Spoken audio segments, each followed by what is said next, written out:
Hi, my name is Josie Karabinos, and I will be doing my presentation on Alzheimer's disease. Prevalence. How common is it? Well, there are about 24 million cases worldwide, and just alone in the United States, there's about 5.5 million.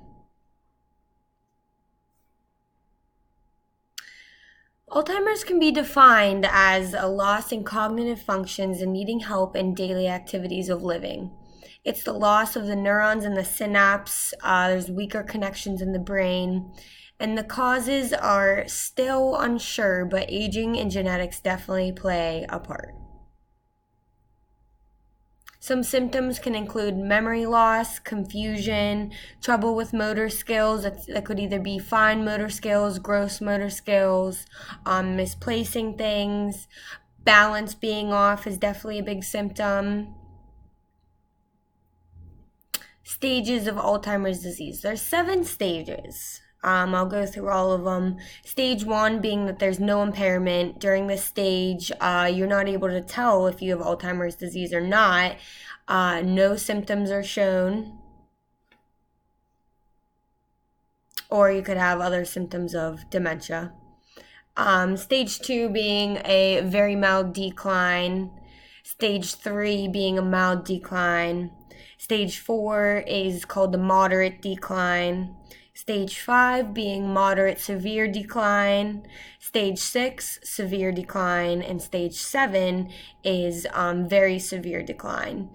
And in the next PowerPoint, we'll go through each stage and each symptom that shows and how it progresses over time. I found this nice picture. It's the progression of it. We got the 7 stages. Stage 1, as you see that there's no impairment, everything appears to be normal, no treatment necessary. They advise you to stay mentally and physically active. Stage 2 is a very mild decline. It's not noticeable. You want to go see your doctor regularly, obviously, but no noticeable cognitive decline. Stage 3 being a mild decline, you start to notice some symptoms and changes. It says it may be a good time for retirement and get legal financial concerns in order. Start preparing, being prepared early on can help you a lot. Stage 4 being the moderate decline, you obviously see some symptoms of the Alzheimer's disease.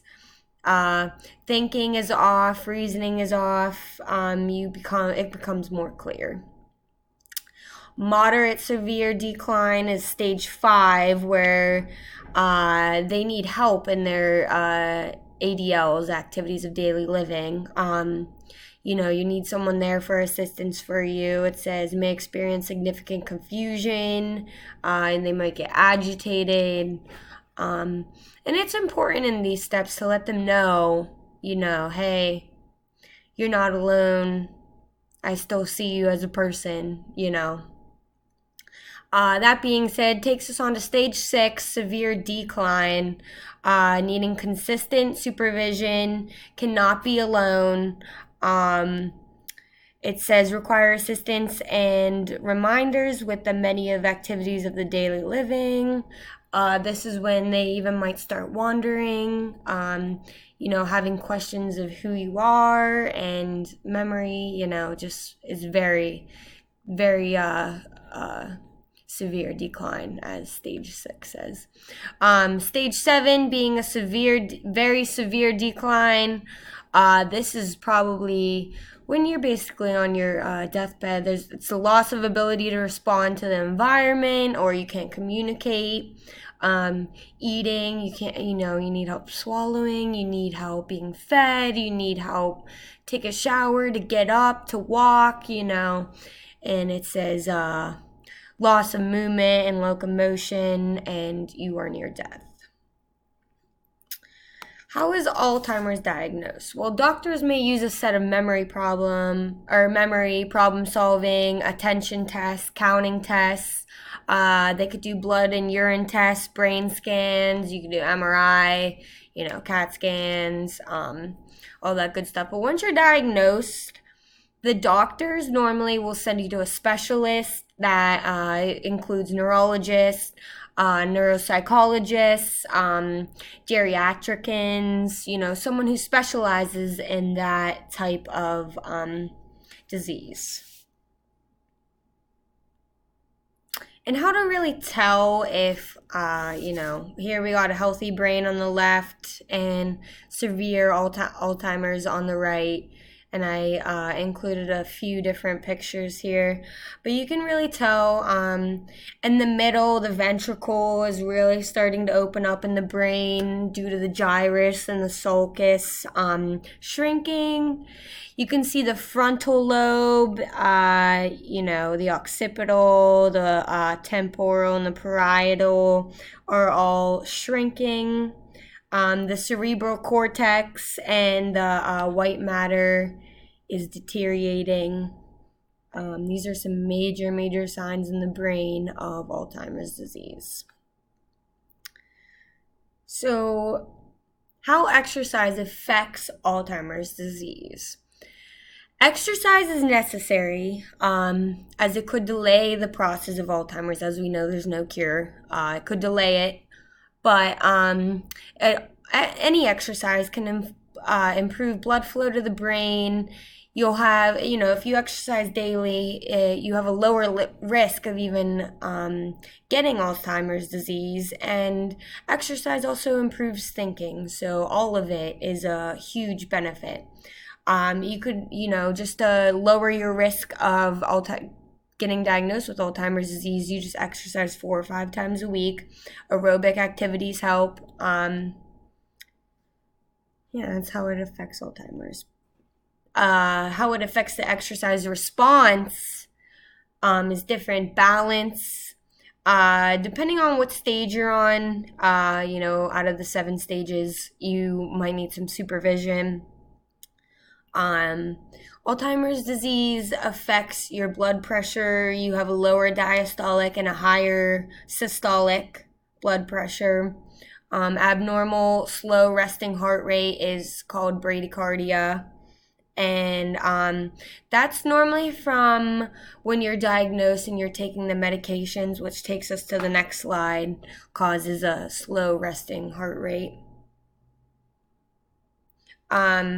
Some medications include the memetane, or also the cholinesterase inhibitors. And as I mentioned before, there is no cure for Alzheimer's disease. So in my case study that I have written up, I had someone named Mr. K is diagnosed with Alzheimer's disease, and he doesn't have any family history or that he knows of the disease. He has a wife, and he is a grandfather of 9 kids and a father of 3. He wrestled back in high school, state champ, and then wrestled for college as a D1 athlete. He's currently 65 years old, and he's in the 2nd stage of Alzheimer's. His risk stratification is moderate, which includes bypass surgery in 2005. He is diagnosed with type 1 diabetes, and he has arthritis. And his medications include insulin, NSAIDs, and ACE inhibitors. ACE inhibitors lower your systolic blood pressure from, anywhere from 10 to 20 milligrams of mercury. And it also widens your blood vessels, so your heart has to work less. He takes the ACE inhibitors because he had the bypass surgery in 2005. And insulin helps with the diabetes. And so his risk group is moderate. You want to keep a close eye on him during exercising, even though he's in the 2nd stage of Alzheimer's, which doesn't necessarily mean that he needs a lot of supervision, but it can help, the more that you can watch him, the better. His goals are to maintain a healthy lifestyle and to slow the progression down of his Alzheimer's disease, and he wants to watch his grandkids grow up. So, some special considerations to exercise include monitoring his blood sugar for taking insulin and being diagnosed with diabetes, monitoring his blood pressure because of the use of ACE inhibitors, which, tend to lower his blood pressure. He has a fall risk. He's a very, very big fall risk. So you want to, you know, make sure he's okay and set. And monitoring of the heart rate and oxygen saturation levels is very important as well. Exercise testing, I would test him. I would do stationary bike tests on the ergometer. The YMCA test would maybe be fine, something light to moderate exercise intensity. Treadmill test, the Bruce is a good treadmill test. He could stop whenever if it, we'll see where he's at. Or even, maybe even something simpler. Balance test, he could do I would test him with the balance beam. We could do a stork test. We would do the unipedial stance test. Flexibility tests would include the sit and reach test or, any of those. Just to get a baseline and see where he's at. I would prescribe him daily walking for about 20 to 25 minutes. I mean, he's in the second stage of Alzheimer's, and as it progresses, keep a close eye on that, and, you'll have to, just see how well he does with that and, modify it if it needs be. With someone, or he could go walking with a walker, just as long as he's stable, with someone preferably, because of the memory loss and the confusion might be the best thing. I would also prescribe stationary biking. You could do it at a gym or whatever at low to moderate intensity for about 20 to 30 minutes 4 times a week. Doing activities of daily living and monitoring with progression will help. Determining the progression in the 7 stages of the disease. You could monitor where he's at in one day, and then next week, see how he's doing. For example, maybe putting on his shoes. One week he could be able to, put on his shoes and tie his shoes up and stand up by himself. Maybe 4 weeks later, you notice, oh, he has trouble tying his shoes now and standing back up. He needs help with that. Also, static sustained stretching daily, just for 15 minutes at least. That includes, the reach your arms up, down to one side, down to the other, just to keep his flexibility and his ROM all intact. Overall, it is important to learn about Alzheimer's disease because being an exercise science major, pre-physical therapy, pre-OT, or anything, you can come across it sometime in your profession or even in your personal life, your grandparents, your parents. It'll come up sometime in, friends, family, anyone. I said it's important to stay educated on the disease as it's growing every year. There's more and more cases every year. You want to be, there's no cure for it. You want to be able to help someone when coming across this in your profession. And overall, that is my Alzheimer's video. Thank you so much for watching.